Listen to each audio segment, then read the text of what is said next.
Iginpakitahan Eastern Samar Police Provincial Office kon ESPPO ani rawaray pahuway nga kampanya para ang kimiyanganan probinsya hamalang puson nga simultaneous anti-criminality law enforcement operation kon sa Cleo nga iginkasati kanghan Marso 19 nga 28.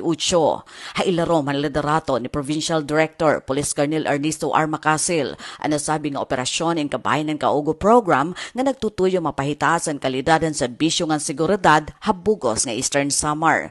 Dida nasabi nga mapitsa duha nga most wanted person ngan 22 nga other wanted person an malang puson nga nadakop, duha pa nga drug suspects ang naaristo, samtang duha illegal fishing, upat illegal logging, usa illegal gambling, samtang duha nga pusil ang voluntaryo nga igin surrender ngan 43 ang nagtalapas sa RA 4136 o ang Land Transportation and Traffic Code of the Philippines.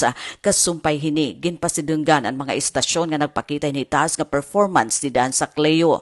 Top 1 ang Borongan City Police Station, hapamumuno ni Police Lieutenant Colonel Silver Cabanillas. Top 2 ang Balanghiga MPS sa liderato ni Police Lieutenant Von Christian Lloyd Lamson. Ngan top 3 ang Giwan Municipal Police Station, hapamumuno ni Police Captain Arvin Noronia. Sumalakan PD Macasil ini nga binuhatan ni nagpapakita ni dedikasyon ng excellence sa trabaho. Ang ESPPO indiri maunda nga pagpatumanhin mga operasyon para la masiguro nga talwas ngan malinawon ang tagsa nga pamilya ha probinsya. Ini nga mga aktibidad nagpapakita mas ginparigan nga presensya ang kapulisan na komunidad ngan an ira paningkamot nga magpabilin ang pagtapod ang publiko ha serbisyo han Eastern Samar Police.